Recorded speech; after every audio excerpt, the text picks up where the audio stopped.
My name is LaWanda Thompson, and the last thing I heard before I hit the freezing Pacific Ocean was my husband saying, "I'm sick of your fat body." Then my own sister pushed me from behind. December 12th, 2024, 11:51 p.m. They left me to drown 4.2 miles from shore. They thought that was the end. But what they didn't know? A year later, I'd walk into a courtroom looking so different they wouldn't even recognize me. And the revenge? Oh, it was sweet. Let me take you back to where it all started. Because you need to understand who I was before I became who I am now. I'm 35, healthcare administrator in San Diego, made $96,000 a year, had $183,000 in savings. On paper, I was doing fine. But I weighed 242 pounds. And in my family, that was the only thing that mattered. You want to know something? When you're fat, people don't see your brain. They don't see your heart. They see your body. And they decide that's all you are. Have you ever felt invisible? Like you're standing right there but nobody sees you? That was my entire life. I grew up poor in Detroit, Oakwood Mobile Estates. Mom worked 2 jobs just to keep us alive. Denny's waitress during the day, night shift janitor at an office building. We ate what we could afford. Dollar menu, gas station snacks, ramen 3 nights a week. By 12, I weighed 165 pounds. By 16, I was 198. Kids at school had names for me. Teachers looked at me with pity. And I learned early. Being fat means being invisible. Or worse, being a target. But when I was 16, everything changed. My mom married Dr. Edward Whitmore. Edward was 52, pharmaceutical executive, senior VP at Bergen Pharmaceuticals, pulling in $450,000 a year. He lived in a $2.8 million house in La Jolla with an ocean view. He'd been a widower for 2 years. His wife, Carol, died of cancer, and he had one daughter, Victoria, Tori. Tori was 12 when our parents got married. She was everything I wasn't. 5 feet 8 inches, blonde, 128 pounds. The kind of girl who could post a selfie and get 500 likes in an hour. She wanted to be an influencer, a model, something that required being looked at. And from day one, she made it clear I didn't belong. First week in that house, she cornered me in the kitchen, looked me up and down, and said, "You know Dad only married your mom 'cause he felt sorry for her, right? And you? You're just extra baggage." Can you imagine? 12 years old and already that cruel. I was 16. I didn't know what to say, so I said nothing. I just took it. Because that's what I'd always done. But Edward was different. One evening, he found me crying in my room. Tori had told me I was too fat to wear the dress Mom bought me for a school dance. Edward sat down next to me and said, "You remind me of my late wife, Carol. You know what she was? Smart, kind, strong." 3 words: smart, kind, strong. Nobody had ever called me those things before. Nobody. Edward paid for my college, showed up to my graduation when my own mom couldn't get off work, helped me get my first job. And every time Tori said something cruel, he'd look at me and say, "Family isn't who shares your blood. Family is who shows up." I wish I'd understood what that meant before it was too late. By 25, I hit my heaviest, 264 pounds. I tried everything. You name it, I tried it. Keto for 3 months. Failed. Intermittent fasting for 2 months. Failed. Weight Watchers for 6 months. Lost 12 pounds. Gained back 15. Every failure felt like proof that I was broken, that I'd always be this way. And then, when I was 31, I met Chris Dalton. March 15th, 2021. Mercy General's annual fundraiser, fancy gala at the Pendry, San Diego. I was there because I had to be. Part of the job. I wore a black dress 3 sizes too big just to feel comfortable. I stood in the corner with iced tea, counting the minutes until I could leave. And then this man walked up to me. Chris Dalton, 6 feet 1 inch. Fit. Handsome in that effortless way some men are. Investment banker at Sterling and Wade Financial. $165,000 a year plus bonuses. He had the kind of smile that made you feel like you were the only person in the room. "You've got an incredible smile," he said. I blinked, waited for the punchline. "And you're the only person at this gala who actually knows what's in the hospital's new cardiac wing proposal." "How do you know that?" "Because I've been listening to you talk to donors for the last 20 minutes. You're smart. Everyone else here is faking it." We talked for 2 hours. He didn't mention my weight. Not once. He asked about my work, my ideas, my plans. When the night ended, he asked for my number. You believe that? I didn't. 8 months later, he proposed. I kept waiting for the joke, for him to say he was kidding. But he didn't. He got down on one knee in front of the ocean at sunset and said, "I'm not marrying you for money, babe. I'm marrying you 'cause I love you." Edward insisted Chris sign a prenup. If we divorced in the first 10 years, Chris got nothing from my assets. Chris signed without hesitating, smiled, and said, "I don't care about money, I care about you." I believed him, wouldn't you? We got married June 2021. Small ceremony, just family. Tori was there. She hugged me and said, "I'm happy for you." I almost cried. Maybe things could finally change between us. Maybe she'd finally see me as family. But over the next 3 years, something shifted. Chris never called me fat. He was too smart for that. Too calculated. Instead, he'd say things like, "Maybe we should try meal prep together?" Or, "I read an article about diabetes risk. We should take care of ourselves." Or, "I'm not saying you need to change. I'm just saying, don't you want to feel healthier? For us? For our future?" Every sentence had "we" in it, but he meant you. I tried. God, I tried. I tried keto again. Failed. Intermittent fasting. Failed. Weight Watchers one more time. Lost 12 pounds. Gained back 15. And every time I failed, I saw the disappointment in his eyes. He never said it, but I felt it. He stopped taking pictures with me, stopped posting about me on social media, canceled 2 beach vacations, claiming he was concerned about my comfort. Looking back now, I see it all so clearly, but at the time, I was blind. I didn't see that every "I'm worried about you" was actually "I'm disgusted by you." Didn't see it until the boat. In April 2024, Edward started feeling strange, dizzy, weak, tired all the time. His doctor said his blood sugar was controlled. He'd managed type 2 diabetes for years with metformin. But something was off. By September, it was getting worse. One evening, September 28th, he pulled me into his home office. It was 7:15 p.m. The sun was setting over the ocean. He looked older, tired.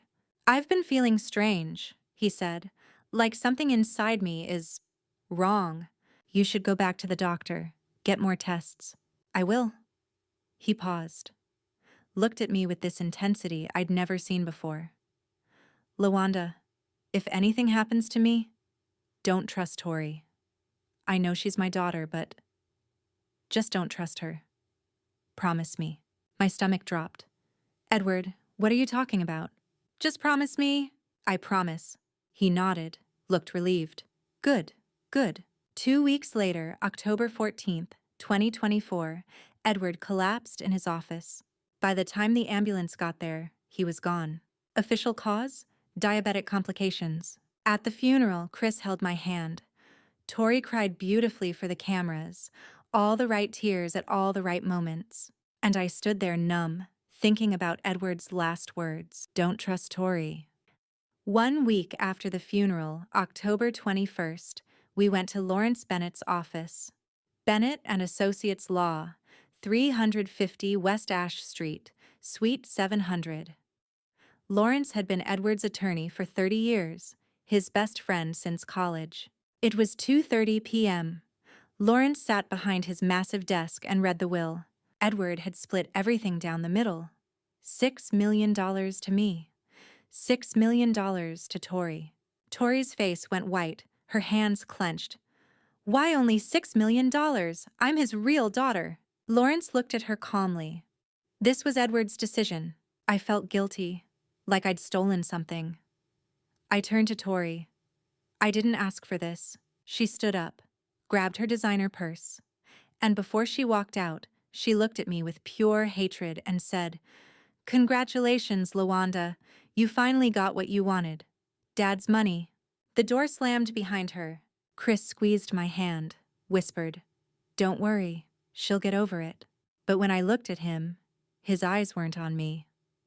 They were on the door where Tori had just left, and he was smiling. That should have been my first clue, but I missed it. You know what I didn't know? That night, Chris told me he had to go to the office for a few hours. "Just need to wrap up some paperwork, babe. Be back by midnight." I believed him. I always believed him. But he wasn't at the office. He was at the Westgate Hotel, room 512, with Tori, because Chris had found something. After the funeral, when we were all leaving, he'd grabbed Tori's purse to help her to the car. And something fell out. A small glass vial. Empty. Humalog insulin. 100 units per milliliter. No prescription label. No name on it. Chris pocketed it. Didn't say anything. Just watched Tori. And instead of calling the police, instead of doing the right thing, Chris saw an opportunity. That night, he sent Tori a text. "Meet me at the Westgate, room 512, 8 p.m. We need to talk about what I found in your purse." C. Tori showed up at 7:55, pale, nervous. Chris was waiting. He held up the vial. "Want to tell me about this?" Tori's face went white. "I don't know what you're talking about." "Really? Because I'm pretty sure this is insulin. And I'm pretty sure Edward didn't die of natural causes." Tori sat down. Didn't say anything for a long time. Then, "What do you want?" Chris smiled. "I want to talk about Lawanda." And that's when they made the deal. Here's what they figured out. If I died, Chris would get my $6 million inheritance as my spouse, plus my $2.1 million life insurance policy. That's $8.1 million total. Tori would keep her $6 million.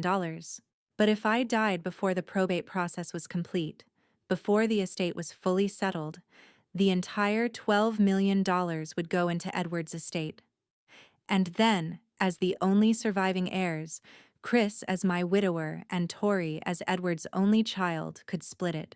Better yet, if I disappeared without a body, Chris could claim the entire estate as my grieving widower. No split, no questions, just $14 million. They decided $7 million each was fair. Over the next 3 weeks, they planned every detail. They used Signal, thinking the encryption made them safe. But they backed up their messages to iCloud. Later, a private investigator would recover everything. October 25, 2024. Tori. If she's gone, we both get what we deserve. Chris. We need to make it look natural. An accident. Somewhere far from home. Tori. I know a place. Cabo. We did a family trip there once. She loves the ocean. Chris. Perfect. Book it for December. Celebration trip. Inheritance money. She won't suspect a thing. Can you believe it? They planned my murder over text messages like they were planning a dinner party. On November 8th, 2024, they invited me to dinner. Costera Restaurant, 880 Harbor Island Drive, 7:45 p.m. Nice place. Ocean view. Expensive. Tori ordered lobster tacos and a margarita. I ordered grilled fish and iced tea. Still trying to lose weight. Still trying to be the person Chris wanted me to be. Tori smiled at me across the table. And I'm not kidding. It was the first time in 19 years she'd smiled at me like that. Like I was her sister. Like she actually cared. "I know we've had our issues, Lawanda," she said, reaching across the table to touch my hand.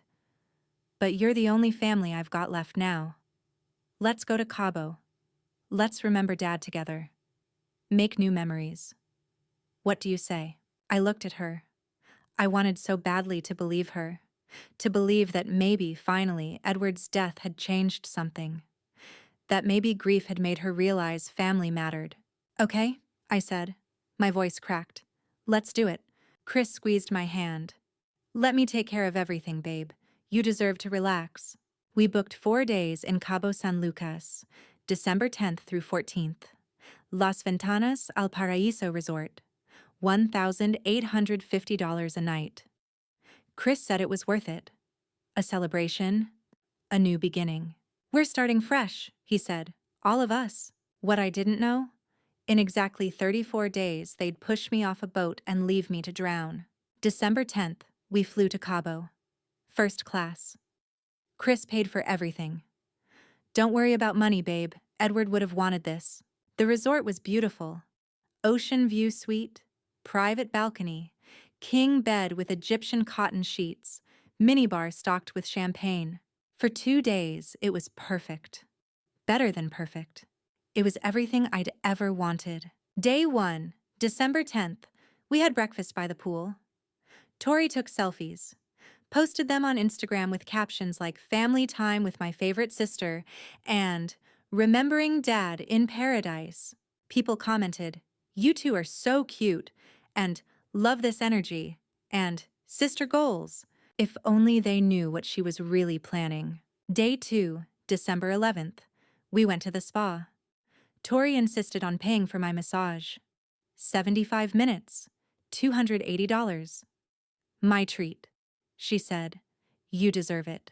The masseuse worked on my back for over an hour. I almost cried. When was the last time someone had touched me with kindness? That evening, we had dinner at the resort restaurant. Fresh ceviche, grilled lobster. Tori ordered a bottle of wine, $300. She poured me a glass. To family, she said, raising her glass. To family, I repeated. Chris smiled, put his arm around me, kissed my forehead. I felt like I belonged. Finally, after 35 years of feeling like an outsider, like extra baggage, like someone who didn't deserve to take up space, I finally felt like I belonged. That night, I went to bed happy. Actually happy. I had no idea what was coming. December 12th, 2024. The day that would change everything. We spent the morning at the beach. Tori convinced me to go in the water. Come on, it'll be fun. I was self-conscious in my swimsuit. Always was. But she grabbed my hand and pulled me in. We splashed each other. Laughed. She took a video and posted it. Beach day with my sis. 448 likes. 73 comments. You guys are adorable. Sibling goals. Love this. In the afternoon, we walked through downtown Cabo. Shopped at tourist stores. Tori bought me a silver bracelet. So you remember this trip? She said. I put it on. I was wearing it when they pushed me off the boat. By evening, I was relaxed, happy, completely off guard. At 8:30 p.m., Chris knocked on my door. Get dressed. Something nice. I've got a surprise. What kind of surprise? He grinned. You'll see. I wore a white linen dress. The only nice dress I'd brought. It was loose, comfortable. I looked at myself in the mirror and thought, maybe I don't look that bad. When I came out, Tori said, you look beautiful. I almost cried. She'd never said that to me before. Never. Chris kissed my forehead. Let's go make some memories. We left the resort at 9:15 p.m., walked to the marina, Cabo San Lucas Marina, Dock 7. There was a boat waiting, 38-foot yacht, white with blue trim. The name painted on the side, Serenity. You rented a boat? I asked. Chris smiled. Private sunset cruise. Just the 3 of us. Champagne under the stars. You deserve this, babe. The captain was a man named Jorge Mendez, 52 years old, Mexican, spoke minimal English. Chris paid him $950 cash. No receipt, no paperwork. Just cash. Should have been my second clue. We boarded at 9:15 p.m. The boat pulled away from the dock. Cabo's lights got smaller and smaller behind us. For the first hour, it was perfect. Chris popped champagne. Music played from a Bluetooth speaker. Rihanna, Drake, songs I loved. The ocean was calm, stars everywhere, no moon. Just darkness and stars and the sound of water against the hull. Tori laughed, danced, pulled me up to dance with her. Come on, live a little. We danced, my sister and me, dancing on a boat under the stars. Chris had his arm around me. I love you, babe. I love you too. I meant it. In that moment, I meant it with everything I had. At 11 p.m., we were 4.2 miles from shore. I didn't know that then. I found out later. 4.2 miles. Far enough that nobody could hear you scream. The captain, Jorge, went below deck. Said something in Spanish. Chris nodded. No problem. I've driven boats before. I've got it. Jorge disappeared. It was just the three of us. Me, Chris, Tori. The music kept playing. Tori poured more champagne. I'd already had 2 glasses. Felt dizzy. Lightheaded. I declined a third. Come on, Tori said. One more. We're celebrating. I'm good. Thanks. She shrugged. Poured herself another glass. At 11:30 p.m., something changed. Chris turned off the music. The sudden silence was jarring. Tori stood up, walked to the back of the boat. Didn't say anything. Just walked away. I was alone at the front, looking at the black ocean, the stars, feeling the wind. I heard footsteps behind me. I turned around. Chris was standing there, but his face was different. The smile was gone. His eyes were cold. I'm sick of your fat body, he said. I blinked, didn't understand. What? Been sick of it for 4 years. Sick of pretending. Sick of lying. Sick of you. My heart stopped. Chris, what are you? You really thought I loved you? He laughed. Actually laughed. You thought someone like me could love someone like you? I backed up. Hit the railing. Chris, stop. This isn't funny. I'm not joking. He stepped closer. I married you because Edward was rich, and now he's dead. And you? You're just in the way. Tori stepped out of the shadows. She was smiling. Actually smiling. Oh, honey, she said, her voice dripping with fake sympathy. Did you really think anyone could love you looking like that? Chris played you, and you fell for it, like the desperate fat girl you are. I looked between them, my husband, my sister, and I finally saw it. The truth I'd been too blind to see. You planned this, I whispered. Of course we did, Tori said. Dad left you $6 million. But if you're gone, we get it all. And I don't have to look at your disgusting face ever again. Chris grabbed my hair, hard. I screamed. Pain shot through my scalp. Let me go. That's $14 million right there, baby, Chris shouted, looking at Tori. I tried to fight, tried to pull away, but Chris was strong, and Tori was behind me. She pushed. I lost my balance. Chris let go of my hair, and I fell. 12 feet, straight down. I hit the water at 11:51 p.m. The cold knocked every bit of air out of my lungs. 68 degrees. Bone-chilling. Freezing. My white linen dress soaked up the ocean like a sponge. Instantly heavy. Pulling me down. I kicked, tried to swim, but the dress was wrapped around my legs. I couldn't move right. Couldn't get my bearings. I looked up, saw the boat, the lights. Saw Chris leaning over the railing. He was laughing. That's $14 million, he shouted again. Have a nice swim. Tori appeared next to him. She waved. Actually waved. Bye, sis. The engine roared. The boat turned. And they left. The sound of the engine got quieter and quieter. And then it was gone. I was alone, in the black ocean, in the middle of the night, 4.2 miles from shore, in a dress that weighed 30 pounds and was dragging me down. I tried to swim, tried to stay afloat, but I was sinking. I went under once, came up gasping, choking, went under again. My lungs burned, my legs cramped. The dress was wrapped around me like a death shroud. This is it, I thought.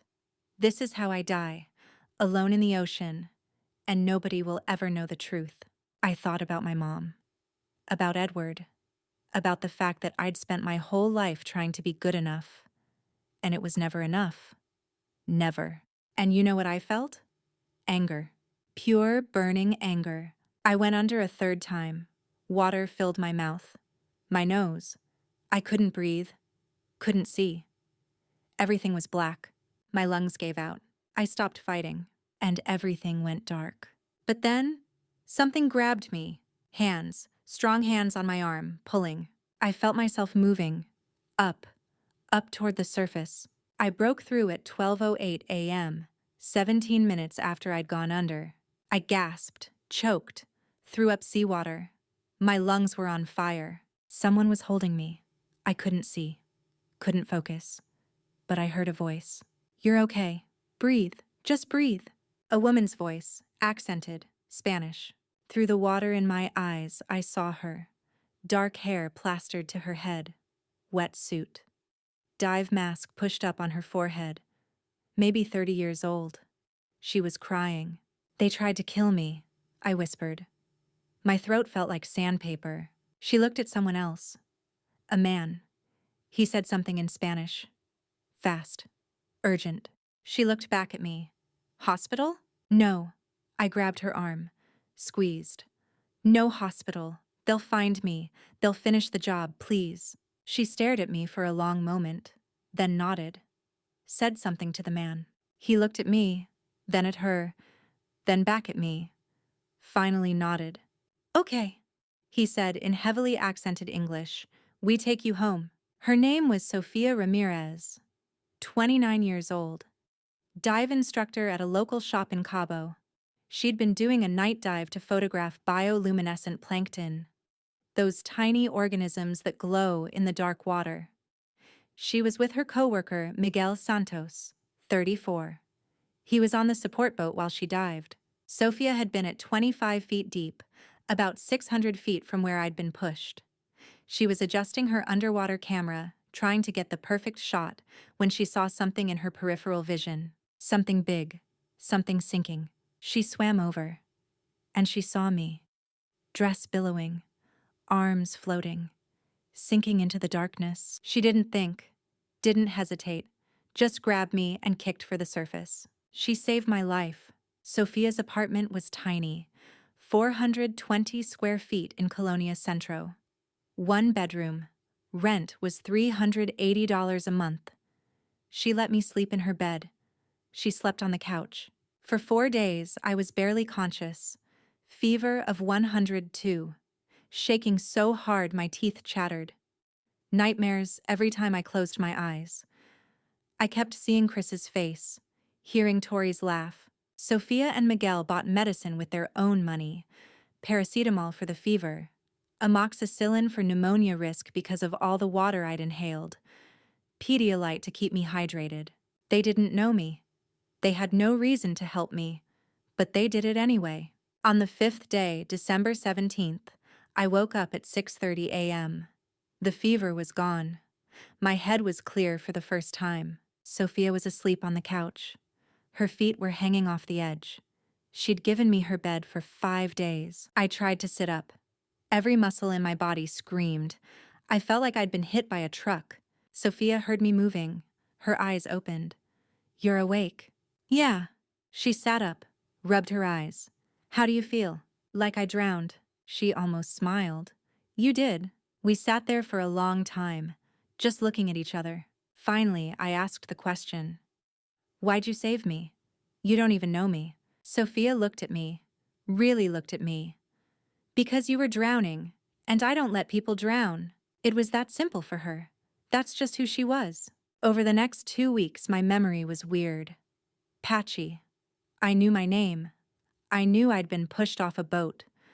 But I couldn't remember their faces clearly. Couldn't remember Chris's voice or Tori's laugh. It was like my brain was protecting me from the trauma, but it came back, slowly, in pieces. A flash of Chris's smile. The sound of Tori saying, "Bye, sis." The feeling of hands on my back, pushing. By December 27th, I remembered everything. And I told Sofia. All of it. The inheritance. Edward's death. The boat. Chris and Tori. The plan to kill me for money. She listened without interrupting. When I finished, she asked one question. "What are you gonna do?" "I don't know," I said. But I can't go back. Not yet. Not like this. If they find out I'm alive, they'll come back and finish the job. Sophia nodded, then asked, "What's your name?" And I realized the problem. If anyone knew LaWanda Thompson was alive, it would get back to Chris and Tori eventually. Small world, social media, news. Someone would see. Someone would tell. I needed to disappear. "My name is Laura," I said. "Laura Martinez." I took Sophia's last name. She didn't object, just nodded. And just like that, LaWanda Thompson died in the Pacific Ocean on December 12, 2024. And Laura Martinez was born in a 420-square-foot apartment in Cabo San Lucas. For the first time in my life, I completely disappeared. Now here's where things get interesting. Because what happened next? Nobody could have predicted. In January 2025, I started to heal. Physically, at least. The fever was gone. The coughing stopped. I could walk without pain. But I had nothing. No money, no ID, no passport. Everything had been on the boat. My phone, my wallet, my credit cards. All of it was at the bottom of the ocean or in Chris's possession. I couldn't ask Sophia for more help. She'd already given me everything: her bed, her food, her safety.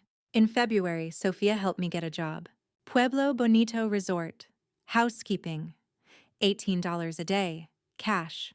No paperwork. No questions asked. They hired people off the books all the time. Tourists didn't care who cleaned their rooms. My first day was February 5th, 2025. I showed up at 7:45 a.m.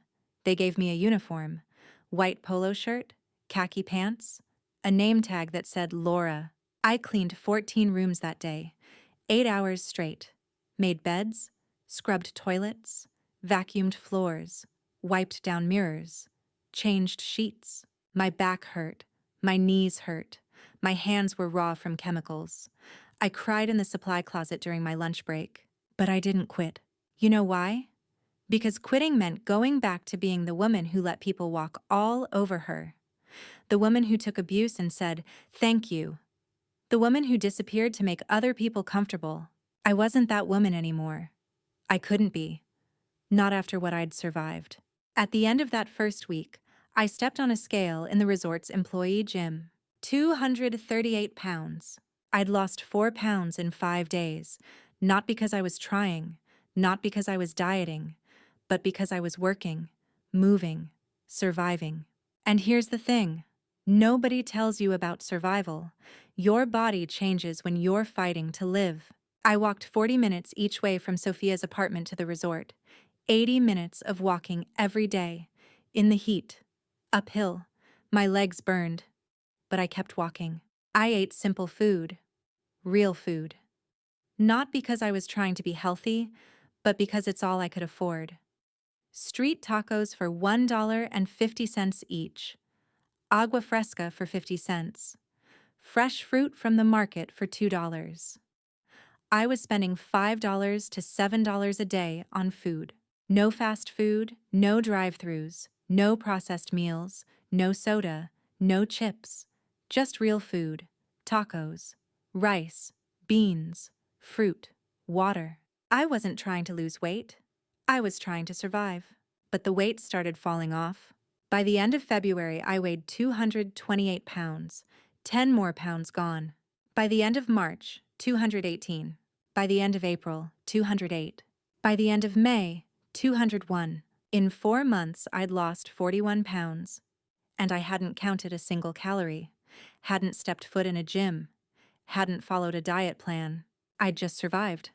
And my body responded. One day in May, I was cleaning a room, stripping the bed. A guest walked by the open door, stopped, looked at me. "You have beautiful eyes," she said. I blinked, didn't know what to say. Nobody had called me beautiful in years. Maybe ever. "Thank you," I managed. She smiled and walked away. I stood there holding dirty sheets. And I realized something. I didn't need her to call me beautiful. I didn't need anyone to validate me anymore. That moment, that was when I knew I was changing. Not just my body, my mind. In June, I got a new job. better pay. El Pescador, a restaurant on Playa El Medano. They needed a server. $22 a day plus tips. I worked 11 a.m. to 6 p.m., 6 days a week. Served fish tacos for $3.50, ceviche for $6, margaritas for $4. Tourists tipped well, $15 to $30 a day. I started learning Spanish, not from books, from listening, from trying, from messing up and trying again. My coworkers helped me, taught me phrases, laughed with me, not at me, when I pronounced things wrong. One day in July, my coworker Carla asked me, "Where are you from?" "The US." "What did you do there?" I paused, thought about lying, then decided not to. I had a $96,000 job. I managed a $2 million hospital budget. I led teams, made decisions that affected hundreds of people. Carla stared at me. "And now you serve fish tacos for $22 a day?" "Yeah." "Why?" I thought about it. Really thought about it. Back in the US, I never felt useful. I was good at my job, but I never felt like I mattered. Here, I serve food to people. I see them smile. I hear them laugh. And I feel useful. Carla nodded slowly. "You're different from most Americans who come here." "How?" "You're not running away. You're running toward something." She was right. I was running toward a version of myself I'd never met before. By August 2025, 8 months after they'd tried to kill me, I'd lost 64 pounds total. I weighed 178 pounds. I'd gone from a size 18 to 20 down to a size 10 to 12. My waist had gone from 38 inches to 29. One day, I looked in the mirror at Sophia's apartment. Really looked. And I didn't recognize myself. My face was thinner. My jawline was visible. My cheekbones stood out. My arms had muscle definition. My legs were strong. But you know what? The biggest change wasn't my body. It was my mind. I wasn't a people pleaser anymore. I said no when I needed to. I didn't apologize for existing. I didn't shrink myself to make other people comfortable. I took up space. And I didn't feel guilty about it. I learned to look people in the eye, to speak up when something was wrong, to walk with my head up instead of staring at the ground. I was learning how to be a person who mattered, not because of what I looked like, but because of who I was. On August 12th, 2025, exactly 8 months after Chris and Tori pushed me off that boat, I did something I'd been avoiding. I walked to the beach. The same beach where Tori and I had played in the water on December 11th. The last day, I was happy. I sat in the sand and watched the sunset. The sky turned orange, then pink, then purple. And I thought, they tried to kill me. They pushed me into the ocean, they left me to drown. But I'm still here. I'm still breathing, still fighting, still living. That means I won. I pulled out my phone. The old phone I'd kept turned off for 8 months. Too risky to use. But that day, I turned it on. Just to check the time. It took a minute to power up. Then notifications started flooding in. Hundreds of them. Voicemails, texts, emails. Most were old, from December, from January, from people who didn't know I was dead.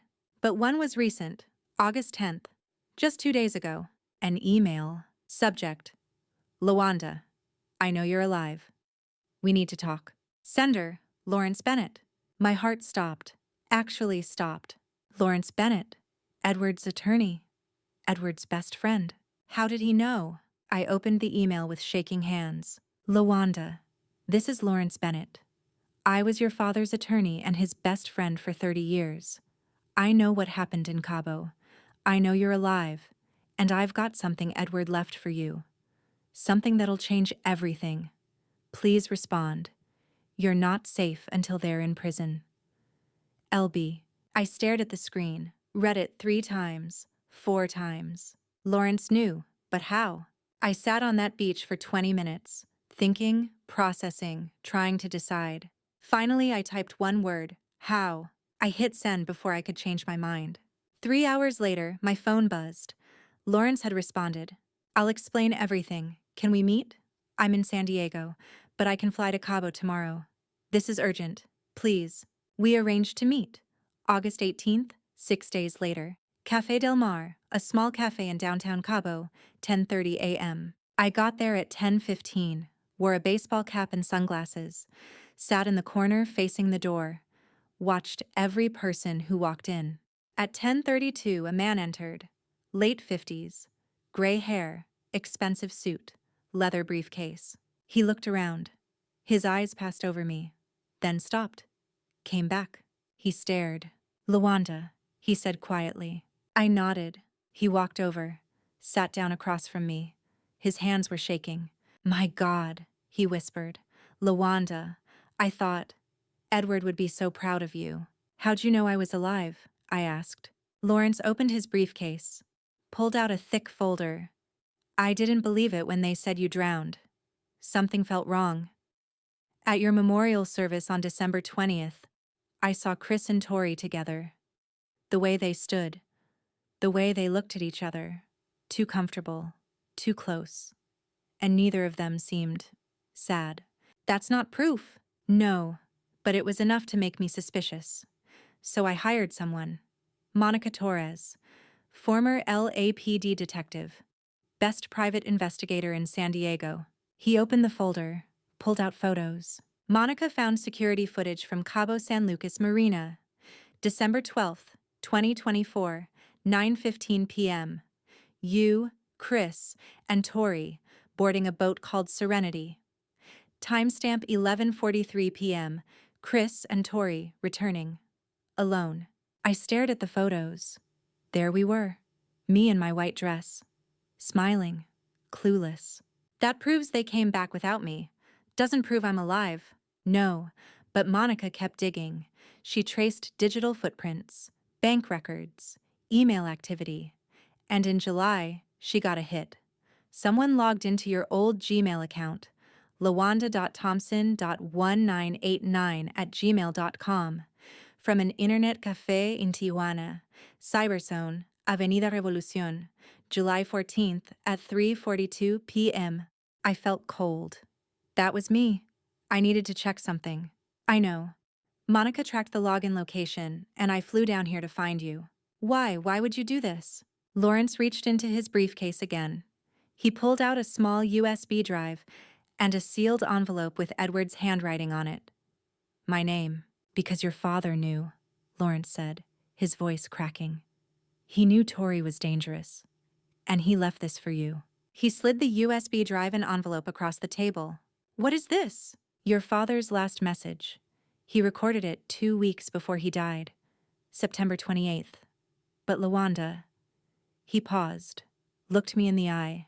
You need to be ready, because once you watch it, there's no going back. That night, I sat alone in Sophia's apartment. She was at work.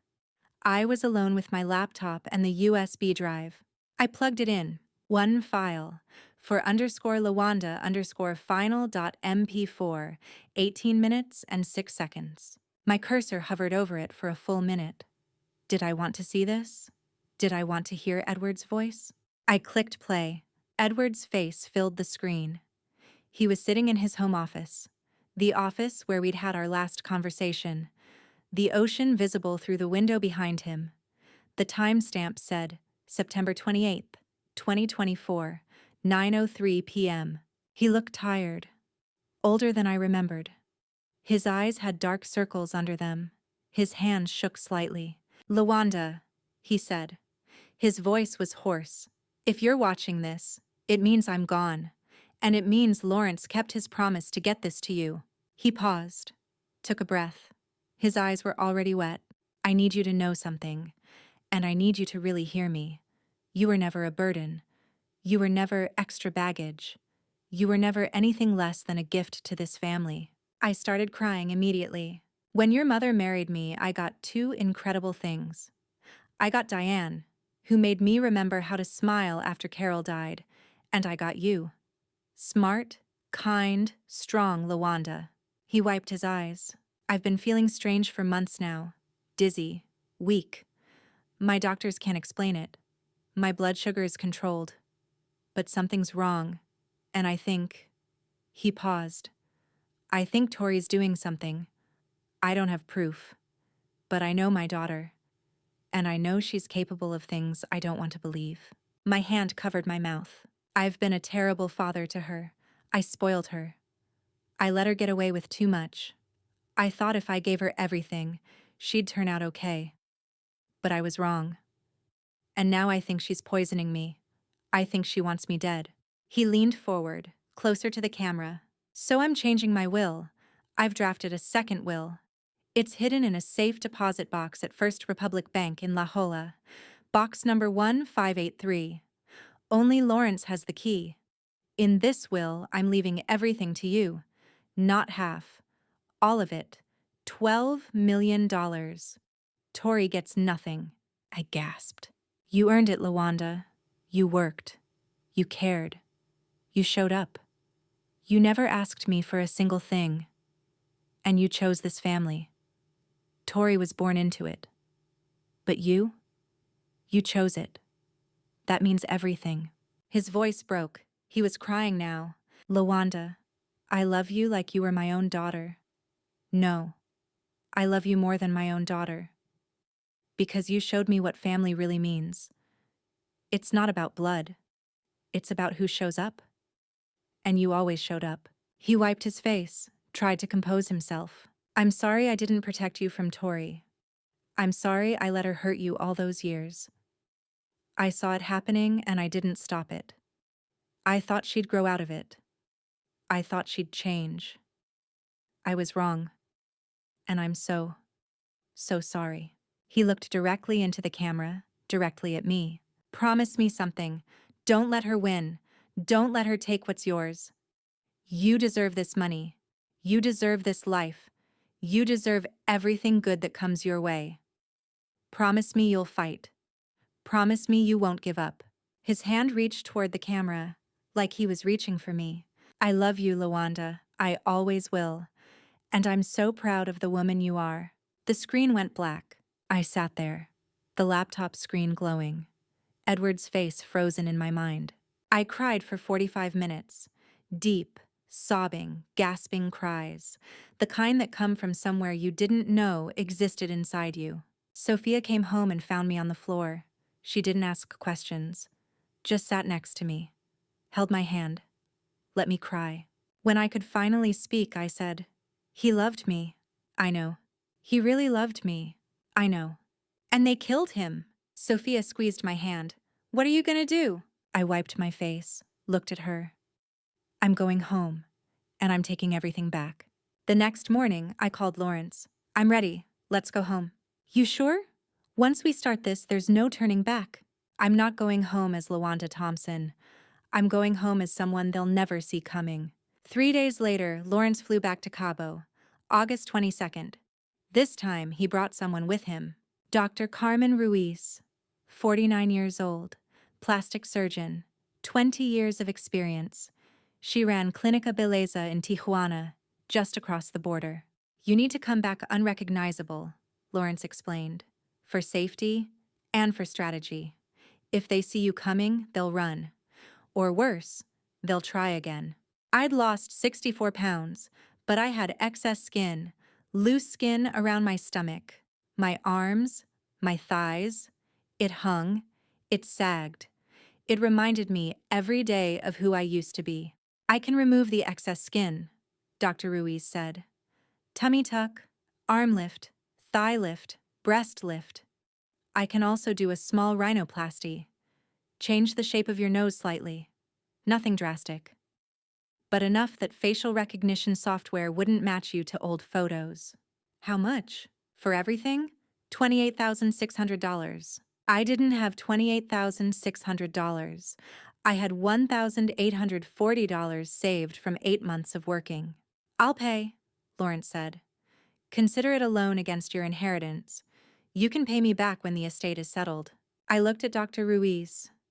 "I'm not doing this to be beautiful.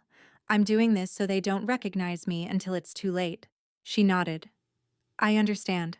How long is recovery?" 6 weeks. It will hurt. There will be swelling, bruising, bandages. You'll need someone to take care of you. I looked at Sophia. She nodded immediately. I'll take time off work. You sure? You're my friend. Of course I'm sure. On September 1st, 2025, I had 5 surgeries in one day. Abdominoplasty, arm lift, thigh lift, breast lift, rhinoplasty. I went under anesthesia at 8 a.m.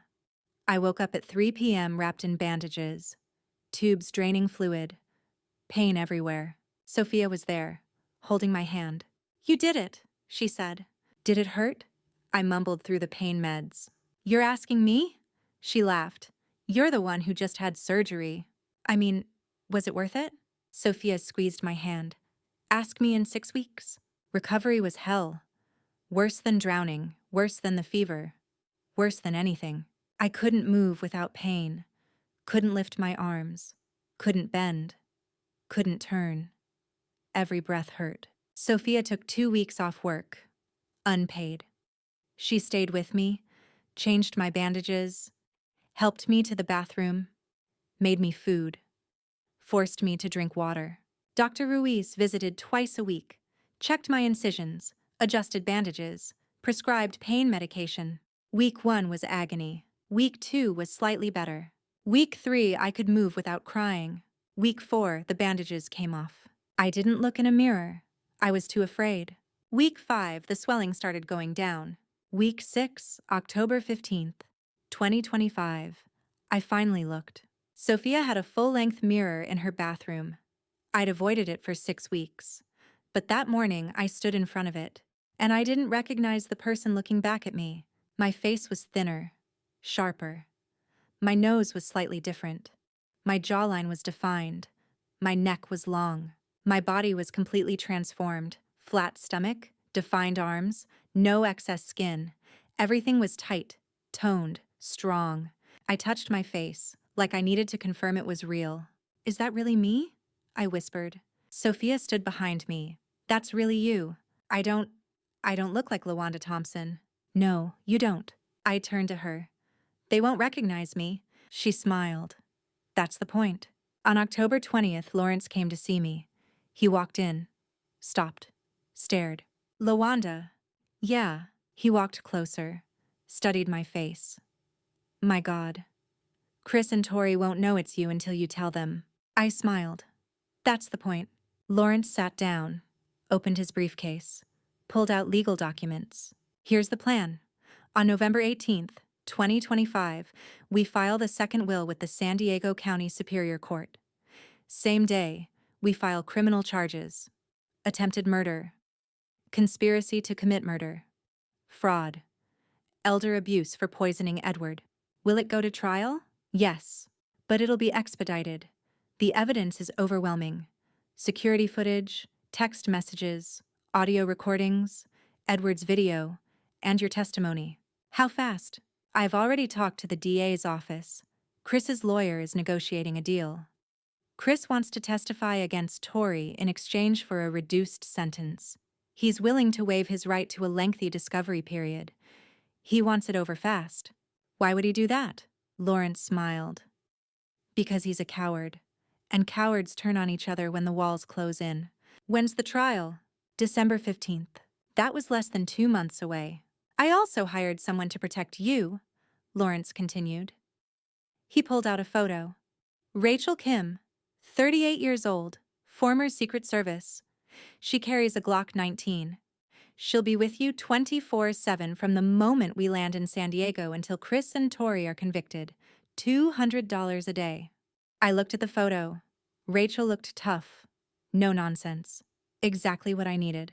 Okay, LaWanda, are you ready for this? Once we file those papers, this goes public. Your face will be everywhere. Everyone will know your story. I thought about it. I'm ready. On November 20th, I went to see Sophia one last time before leaving Cabo. We met at El Pescador, the restaurant where I'd worked. Same table where I used to take my breaks. I handed her an envelope. What's this? She asked. Open it. She opened it. Inside was $50,000 in cash. Her hands started shaking. No, I can't. You saved my life. Twice. You gave me your bed, your food, your time. You took care of me when I had nothing, when I was nobody. Let me do this." Tears ran down her face. "Lawanda, please, you're opening that eco-tour business you always talked about. This is seed money. Take it." She hugged me. We both cried. "You didn't come back here for revenge," she said. "You came back because you're free. That's how I know you won. I learned that from you." On November 21st, 2025, I boarded a plane to San Diego. Rachel Kim sat next to me. Lawrence was waiting at LAX. As we took off, I looked down at Cabo, at the ocean, the same ocean that almost killed me. And I thought, I'm ready. Let's finish this. We landed in San Diego on November 22nd, 2025. 1 year and 10 days after Chris and Tori pushed me off that boat. The next day, we filed the papers. The war had begun. November 18th, 2025. 9 a.m. Lawrence filed Edward's second will with the San Diego County Superior Court Probate Division. 9:15 a.m. he filed criminal charges against Christopher Dalton and Victoria Whitmore with the DA's office. By 11 a.m. the news broke. CNN was first. Dead heiress returns. Lawanda Thompson accuses husband and sister in $12 million inheritance murder plot. Within an hour, it was everywhere. Fox News, MSNBC, local news, social media. Photos of me went viral. Side-by-side comparisons, before and after. 242 pounds to 172. Different face, different body, completely unrecognizable. Twitter exploded, TikTok exploded, Instagram exploded. Hashtag Lawanda Thompson was trending #1 worldwide within 3 hours. Comments poured in. "This is insane. The glow-up is real. They didn't recognize her in court, I'm screaming. This is better than any movie. The revenge body to end all revenge bodies." By 2 p.m., police arrested Chris at his home in Mission Valley. He was still in his pajamas. By 3:15 p.m., they arrested Tori at her penthouse downtown. She'd been packing, ready to run. Bail was set at $2 million for Chris. His parents, retired on a fixed income, mortgaged their house to post it. He walked out of jail at 8 p.m., smiling for the cameras like he'd won something. Tori's bail was set at $3 million. She couldn't pay. She stayed in jail. I didn't watch the news. Couldn't. Rachel kept me at a hotel, undisclosed location. We stayed inside, ordered room service, waited.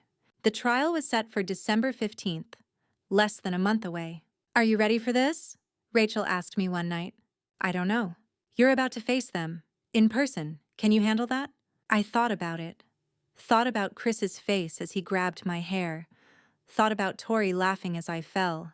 "Yeah," I said. "I can handle it." December 15th, 2025, 9 a.m. San Diego County Superior Court, Courtroom 4B. I walked in with Lawrence on my left, Rachel on my right. We sat in the front row, 20 feet from the defense table. Chris and Tori were already seated. Chris wore a dark suit. Tori wore a black dress. Both looked straight ahead. I sat down. Chris glanced over. His eyes passed over me like I was a stranger, like I was nobody. He didn't recognize me. Tori looked next, frowned slightly, looked back at her lawyer. She didn't recognize me either. I sat there, invisible to them, just like I'd always been.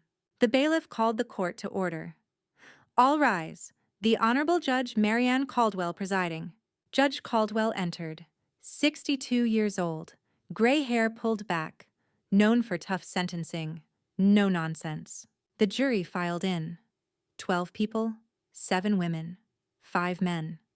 A mix of ages, ethnicities, backgrounds. Deputy District Attorney Samuel Brooks stood up. 48 years old, 20 years of experience. He'd prosecuted hundreds of cases, but he told Lawrence this was the most clear-cut case of attempted murder he'd ever seen. "Your Honor," Brooks said, "the people call our first witness, Lawanda Thompson." I stood up. Every eye in the courtroom turned to me. The gallery, the jury, the judge, the court reporter, the bailiffs. Chris and Tori. I walked to the witness stand. My heels clicked on the floor, the only sound in the entire courtroom. Chris stared, his face confused, trying to place me. Tori stared, her eyes narrowed. I sat down. The clerk approached with a Bible. Please raise your right hand. Do you swear to tell the truth, the whole truth, and nothing but the truth? So help you God? I do. Please state your name for the record. I looked at Chris, then at Tori, then at the jury. My name is LaWanda Thompson. Chris jerked like he'd been electrocuted. That's not her. That's not LaWanda. Judge Caldwell's gavel slammed down. Bang. Mr. Dalton, sit down. That's not my wife. Look at her. She's… Bang. Mr. Dalton, one more outburst and I will hold you in contempt of court. Do you understand me? Chris's lawyer, Gerald Haynes, grabbed his arm, whispered urgently in his ear. Chris sat down, but he was shaking, sweating. He couldn't stop staring at me. Tori didn't move, didn't speak, just stared at me with an expression I couldn't read. Shock? Disbelief? Fear? D.A. Brooks approached the stand. Ms. Thompson, can you tell the court what happened on December 12, 2024? I looked at the jury. 12 faces watching me, waiting. I was pushed off a boat by my husband, Christopher Dalton, and my sister, Victoria Whitmore.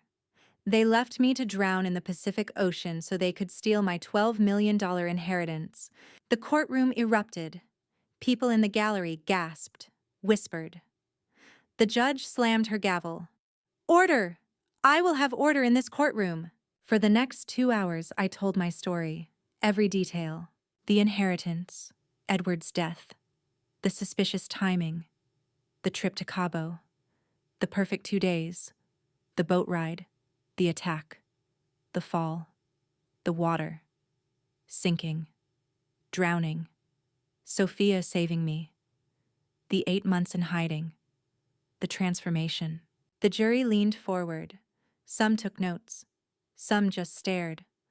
One woman in the back row had tears in her eyes. Then D.A. Brooks said, Your Honor, the people would like to present evidence. First, security camera footage from Cabo San Lucas Marina. December 12, 2024. 9:15 p.m. Black and white. Grainy, but clear enough. Chris, Tori, and me walking down Dock 7. Me in my white dress, smiling, laughing. Chris's arm around me. Tori taking a selfie. We board the boat. The boat pulls away. Timestamp, 9:18 p.m. Next clip, same camera. Timestamp, 11:43 p.m. The boat returns. Chris and Tori get off. Alone. No LaWanda. Chris looks around nervously. Tori walks fast. They disappear off camera. The jury murmured. Second piece of evidence, audio recording. November 28, 2025. County Jail. Visitor's room. Chris visiting Tori. The quality was poor, but you could hear them. Chris's voice. They found footage. From the marina. Tori's voice. So what? There's no body. Chris. Tori, they know. They know we were on that boat. Tori. Calm down. Without a body, they can't prove anything. Chris. I should have made sure she was dead. Tori, cold as ice. Yes, you should have. 4 jurors gasped. One woman in the front row put her hand over her mouth. Third piece of evidence, Edward's video. Your Honor, D.A. Brooks said. The victim's father, Dr. Edward Whitmore, recorded a video message 2 weeks before his death. In it, he expresses concerns about his daughter Victoria. The people believe this video is relevant to establishing motive and demonstrating the defendant's pattern of behavior. Judge Caldwell nodded. Proceed. They dimmed the lights, set up a screen, pressed play. Edward's face appeared, sitting in his office, 2 weeks before he died. The courtroom went silent. For 18 minutes, Edward spoke.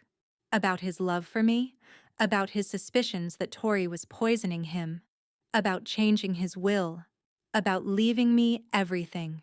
When he said, I think Tori's poisoning me, people in the gallery started whispering.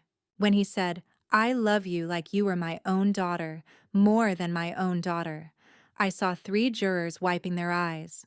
When he said, don't let her win, you deserve everything, a woman in the second row started openly crying. The video ended. The lights came back on. The courtroom was silent, completely silent. Then Chris stood up. He pointed at Tori, his hand shaking, his face red. It was her idea, he shouted. She killed Edward. She poisoned him. I just wanted the money. I never wanted to kill anyone. Gerald Haynes grabbed his arm. Chris, stop talking. Stop. I didn't know she killed her own father.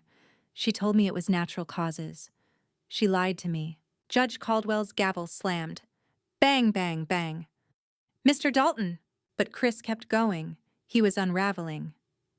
She said it would be easy. She said no one would find out. She said, Mr. Dalton, sit down. Bailiffs moved toward him. Gerald Haynes physically pushed Chris back into his chair. Tori sat perfectly still.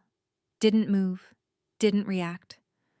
Just looked at Chris with cold, empty eyes. Then she spoke.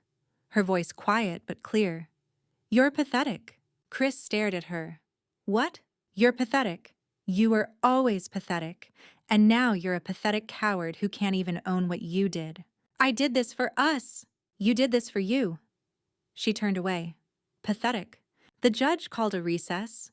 Bailiffs escorted Chris out. He was still yelling. Still trying to blame Tori. Tori stood up, smoothed her dress. Looked at me one last time before the bailiffs led her away. You think you won, she said quietly. Only I could hear. But you'll never be free of this. You'll always be the fat girl they tried to kill. That's who you'll always be. I looked her dead in the eye. No, I'm the woman who survived. That's who I am. And you? You're the woman who's going to prison for the rest of her life. She blinked. For the first time, I saw fear in her eyes. I already am free, I said. Can you say the same? They took her away. The trial lasted 3 more days. Witness testimony, evidence, arguments. On December 18th, 2025, at 2 p.m., the jury went into deliberation. At 6:12 p.m., they came back. 4 hours and 12 minutes. That's all it took. The courtroom filled back up. Chris and Tori were brought in. I sat in the front row with Lawrence and Rachel. The jury foreman stood up. A woman, maybe 55. Teacher, I later learned. Has the jury reached a verdict? Judge Caldwell asked. We have, Your Honor. What say you? In the case of the People versus Christopher Dalton, on the charge of attempted murder in the first degree, we find the defendant guilty. Chris's head dropped. On the charge of conspiracy to commit murder, we find the defendant guilty. His shoulders shook. He was crying. In the case of the People versus Victoria Whitmore, on the charge of attempted murder in the first degree, we find the defendant guilty. Tori didn't move. On the charge of conspiracy to commit murder, we find the defendant guilty. Still didn't move. On the charge of elder abuse resulting in death, we find the defendant guilty. Nothing. No reaction, like she'd already left her body. Judge Caldwell thanked the jury, set sentencing for that afternoon. We're not waiting. I want this case closed today. At 4:30 p.m., we reconvened for sentencing. Chris went first. Judge Caldwell looked at him. Mr. Dalton, you married this woman with the intent to defraud her. You planned her murder with cold calculation. You pushed her off a boat and left her to drown. The only reason you're not facing life in prison is because you cooperated with the prosecution. But make no mistake, what you did was heinous, cruel, unforgivable. Chris was crying. I'm sorry, I'm so sorry. Your apology means nothing. Christopher Dalton, you are hereby sentenced to 25 years in state prison without possibility of parole for 15 years. Bailiff, remove him. They took Chris away. Still crying. Still apologizing. Tori went next. Judge Caldwell looked at her for a long time. Ms. Whitmore, I have been a judge for 22 years. I have seen many terrible things in this courtroom, but I have rarely seen such callousness, such cruelty. You poisoned your own father, a man who loved you, who gave you everything. You killed him slowly. Then you tried to kill your sister for money, and even now, sitting here, you show no remorse, no emotion, nothing. Tori stared back, expressionless. Victoria Whitmore, You are hereby sentenced to life in prison without possibility of parole. Additionally, for the charge of elder abuse resulting in death, you are sentenced to an additional 15 years to life, to run consecutively. You will die in prison, Ms. Whitmore, and you will have a very long time to think about what you've done. She paused. May God have mercy on your soul, because this court has none. Bailiffs moved toward Tori. She stood up, smoothed her dress one last time. As they led her past me, she stopped, looked at me. I stared back. She opened her mouth like she was going to say something, then closed it, and they took her away. I sat there, didn't feel victorious, didn't feel relieved, just tired. Lawrence squeezed my hand. It's over. Yeah. How do you feel? I thought about it. Free. We stood up, walked out. The gallery was full of reporters, cameras, microphones. Miss Thompson, Miss Thompson, how does it feel to get justice? What do you want to say to your husband? Are you happy with the verdict? Rachel cleared a path. We pushed through, got to the car. As we drove away, I looked back at the courthouse. Chris and Tori were in there somewhere, being processed, starting their new lives in prison. And I was out here, free, alive, starting my new life too. 2 days later, December 20th, 2025, $12,043,287 was transferred into my bank account. I sat in the bank office staring at the number on the screen. $12 million, plus interest. It was mine. But you know what? I didn't feel like I'd won the lottery. I felt tired, empty. Because money doesn't heal trauma. It doesn't erase what happened. It doesn't bring Edward back. It just sits there. Numbers on a screen. The first thing I did was call my mom. She picked up on the second ring. Hello, Mom. My voice cracked. It's me, it's Lawanda. Silence. Then I heard the phone drop. I heard her screaming. Lawanda. Lawanda. She picked the phone back up. Oh my God, baby, is it really you? It's really me, Mom. She sobbed. They told me you drowned. They had a memorial. They said you were gone. I know. I'm so sorry. I'm so sorry I let you think I was dead. Where are you? San Diego, can you come? Can you fly down? I'm packing right now. I'll be there tomorrow. We talked for 37 minutes. She asked a million questions. I answered what I could. Mostly we just cried. The next day, December 21st, 10:30 a.m., I met her at the airport. I saw her at the gate. She saw me, and she ran. We collided. Held each other. I was taller than her now. I'd forgotten that. She felt so small in my arms. We stood there crying for 20 minutes. People walked around us. Stared. Took photos, probably. I didn't care. Let me look at you, she said, pulling back. She studied my face. You look different. I had surgery after I escaped. I needed to look different so they wouldn't recognize me. She touched my face. You're so beautiful. Mom? No. You've always been beautiful. But now you look like you know it. That made me cry harder. We went back to my hotel, talked for hours. I told her everything. She listened, held my hand, cried with me. I'm so proud of you, she said. You survived. You fought back. You won. I don't feel like I won. You're alive. That means you won. December 22nd, I flew back to Cabo one more time. I met Sophia at El Pescador. Our table. Our spot. We ordered fish tacos. Same thing I used to serve. I handed her another envelope. $50,000.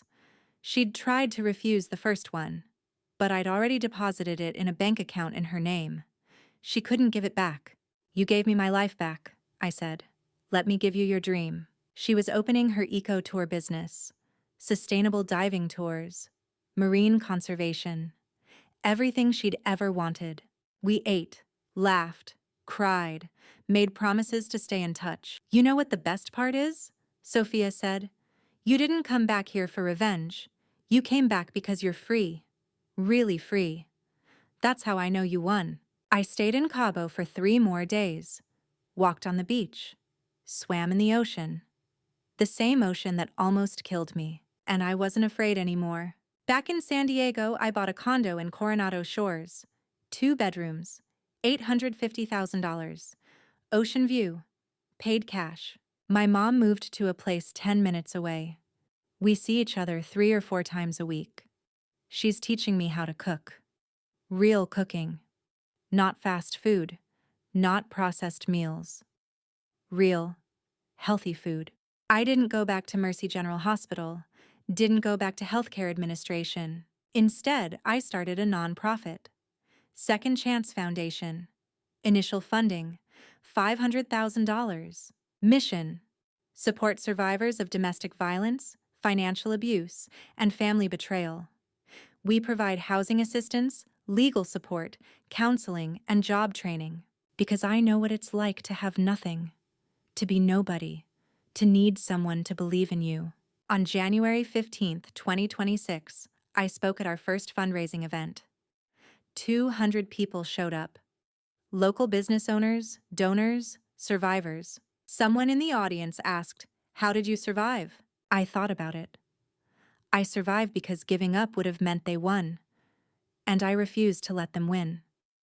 Every day, I woke up and chose to keep going, even when it hurt, even when it felt impossible. I just kept going. Another person asked, "Do you forgive them?" I'd thought about this a lot. No, I don't forgive them, and I don't think I ever will. Forgiveness isn't required for healing. I'm healing without forgiving them. I'm moving forward without letting them go. They'll be in prison for the rest of their lives. And I'll be out here, living mine. That's enough. Another hand went up. A young woman, maybe 25. What would you say to someone who's going through something similar right now? I looked at her, really looked at her. I'd say this: you're not what they say you are. You're not too fat, too ugly, too weak, too stupid, too anything. Those are lies.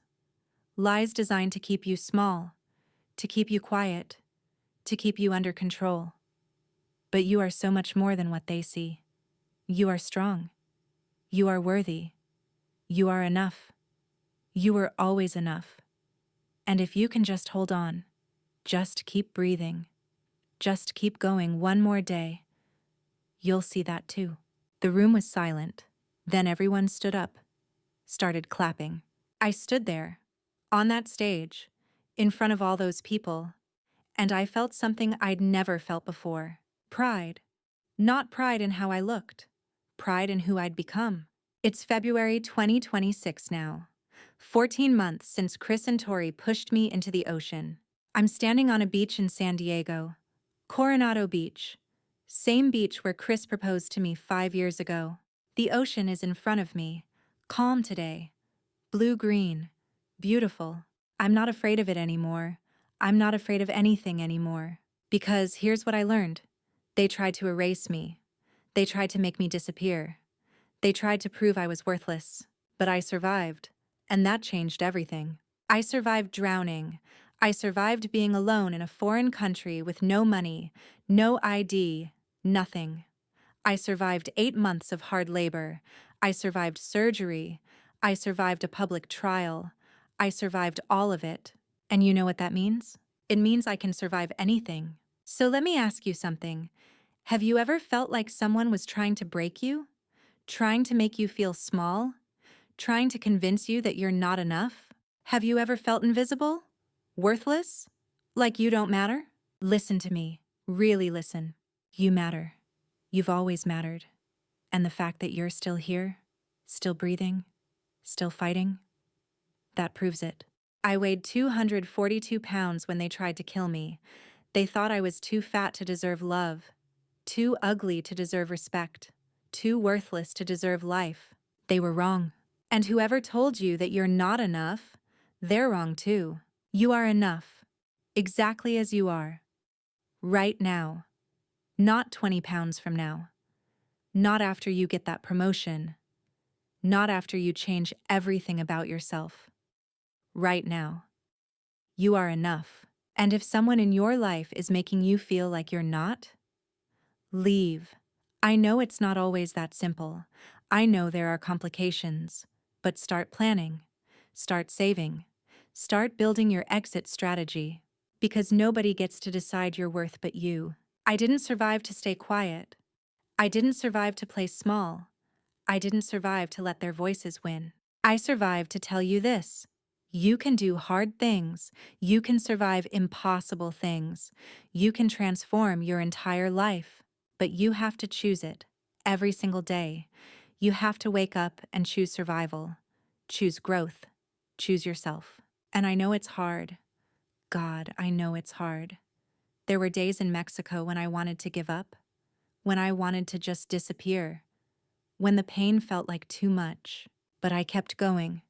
One day at a time, 1 hour at a time, one breath at a time.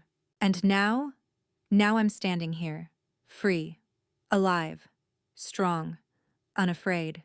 And if I can do it, so can you. So here's what I want you to do, right now, today. If my story helped you, don't keep it to yourself.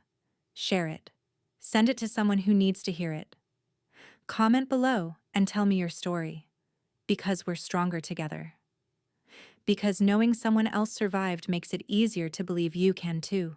Hit that subscribe button if you believe people can change their lives. Hit like if you believe in second chances. Hit share if you know someone who needs hope today. Because here's the truth they don't want you to know. You are powerful. More powerful than you realize. And the thing they fear most is you figuring that out. So figure it out. Wake up, stand up, take up space, stop apologizing, stop shrinking, stop letting them win. My name is LaWanda Thompson. I was pushed into the ocean and left to die. They took my money. They took my name. They tried to take my life. But I'm still here, and I'm never going to be quiet again. And neither should you. Now get out there. Live your life. Take up space. Be loud. Be proud. Be everything they said you couldn't be. And when they ask how you did it, tell them LaWanda sent you. Because we're not victims. We're survivors. And we're just getting started.